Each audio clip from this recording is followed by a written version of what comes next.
Léo Grandini, bom dia. Bom dia, que você Paulo. está achando de tudo isso, meu caro? Bom dia, Paulinho. Bom dia, Paulos, né? Paulo Figueiredo, bom dia, Fê. Bom dia para a nossa audiência. Primeiro, também vou reservar esses 30 primeiros segundos para parabenizar a Jovem Pan por esse um aninho de vida aqui na televisão e por essas décadas de existência na rádio. Tem uma história, sobretudo, consolidada em São Paulo, né? Quem não atrela a imagem de Jovem Pan a São Paulo, a essa vibe, essa lógica de São Paulo, e hoje no país inteiro, e passou para além das fronteiras BRs tupiniquins. Então, meus parabéns à Jovem Pan, que é um retrato de democracia e um retrato que tem que ser resguardado e preservado por muitas e muitas mais décadas no nosso país. Vamos lá, em relação a essa polêmica toda que estamos desde ontem aqui, né, no Morning, ficamos 2 horas conversando direto a respeito disso, eu, Paulo Figueiredo, Paulo Matias, o Fê, depois mais 1 hora no plantão, a grade inteira da casa foi tratando desse assunto que realmente era bastante polêmico. Vocês arrasaram ontem, você e o Paulinho. Obrigado, Fê, obrigado, a gente tenta. Maravilhoso, maravilhoso. E assim, e era uma informação atrás da outra, né, Paulo? Era uma informação atrás da outra, a gente não sabia nem como se portar em relação a isso. Aqui de manhã, por exemplo, nós havíamos a informação de que o servidor era afiliado a um partido político, tanto que foi objeto de discussão, né, sobre o regimento interno do TSE, que era um impeditivo a filiação partidária e não os demais tribunais. Aí depois nós tivemos pela tarde uma informação de que na realidade ele nunca foi filiado a partido político, e aí muda o cenário. Então vamos lá, e eu vou tentar trazer uma discussão técnica e legal mesmo, enquanto um legalista que eu já me demonstrei ser, né?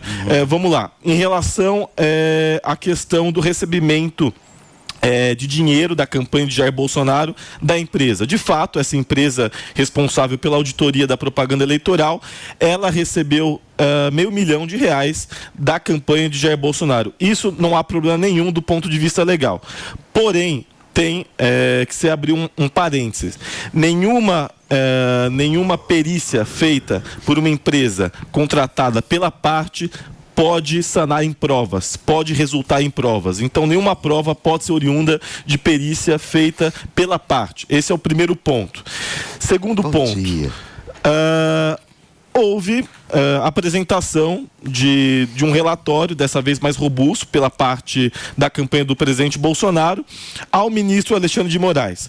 O ministro Alexandre de Moraes, como nós solicitamos aqui no Morning, ele em menos de 24 horas deu uma resposta a isso. Parabéns, ministro Alexandre de Moraes, pela resposta rápida em relação a isso. Pois bem, ele avaliou, na avaliação dele, ele entendeu que não havia provas no relatório, aí é uma avaliação dele, tem que ser os autos, tem que ver por que ele entendeu que não há provas, enfim. Pois bem, o ministro Alexandre de Moraes entendeu que não houve provas o suficiente no relatório. E mais, ele não só não entendeu que não houve provas o suficiente, ele também entendeu que houve uma intenção clara da parte do presidente Bolsonaro de tumultuar o processo eleitoral. Em relação a esse ponto, eu acredito que, de fato, não era oportuno que o presidente Bolsonaro e a sua campanha trouxessem isso à tona neste momento. Até porque, como a gente bem disse aqui, não havia provas o suficiente, era claro, era evidente isso. Para vocês terem noção, apenas 0,16% das transmissões de vinculação de propaganda eleitoral em rede nacional que foram afetadas por essas rádios, pequenas rádios ao redor do país. Então, qual que é o resumo da ópera? Não havia provas o suficiente no relatório. As intenções de tumultuar as eleições, o processo eleitoral, são questionáveis, né? São questionáveis, essa é a palavra que eu utilizo. E, infelizmente, há 3 dias da eleição, isso não seria o ideal. Tanto que ontem no plantão, eu conversando com o deputado Sanderson, do Rio Grande do Sul, do PL, ele sugeriu adiar a eleição por mais 30 dias. Isso é inviável, isso é um absurdo, até porque a nossa Constituição, proíbe esse tipo de coisa, exceto em casos fortuitos, como a pandemia ali em 2020, que não é o caso. Então, o que eu acredito nesse momento, Paulo, é que a gente tem que olhar com bastante cautela para tudo isso. A questão do Alexandre de Moraes inclui isso no relatório das fake news, eu discordo, porque eu acredito que seja outra pauta, que não tenha nada a ver, mas que existe uma intenção questionável de tumultuar o processo eleitoral da parte, não necessariamente do presidente Jair Bolsonaro, mas do seu jurídico, eu acredito sim. Vamos seguindo o assunto aqui, Filipão, eu tive que te cortar, querido, perdão. Qual que era a sua pergunta que você tinha para fazer? Você lembra? Então, na verdade, eu quero perguntar lógico, eu lembro. Olha, eu quero perguntar pro Léo. Léo, você achou, como você viu essa decisão do ministro, do Alexandre de Moraes? Você acha que foi razoável, foi bacana, foi pesada? Ou você esperava outra coisa? Eu acho que passou dos limites um pouco, e eu vou explicar o porquê. Primeiro ponto, é questionável, mais uma vez, é questionável a intenção por parte da campanha do presidente Jair Bolsonaro de tumultuar o processo eleitoral há 3 dias da eleição. Isso a gente tem que criticar. Assim como eu critiquei outras tentativas e arbitrariedades por parte de outras partes, isso também tem que ser criticado.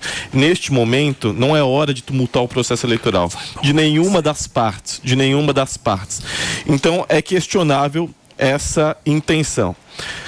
Provas, robustez de provas. Tanto eu quanto o Paulo, ontem a gente disse, olha gente, isso aí vai ter nulidade, não há provas o suficiente, não existe essa robustez. Pois bem, dito e feito, o ministro Alexandre de Moraes também entendeu dessa forma. Agora, o que eu critico e o que eu acredito que não também tenha passado do limite, essa investigação envolvendo o inquérito das fake news, eu sou contra. Eu acredito que não tenha relação alguma esse objeto de discussão com o inquérito das milícias digitais, e eu acredito que foi inoportuno. Então, para você, o Alexandre pesou a mão, assim como o presidente Jair Bolsonaro. Não necessariamente ele, mas o seu jurídico e a sua campanha pesaram a mão nessa história toda. Eu também acredito que vincular isso ao inquérito das fake news também é pesar a mão.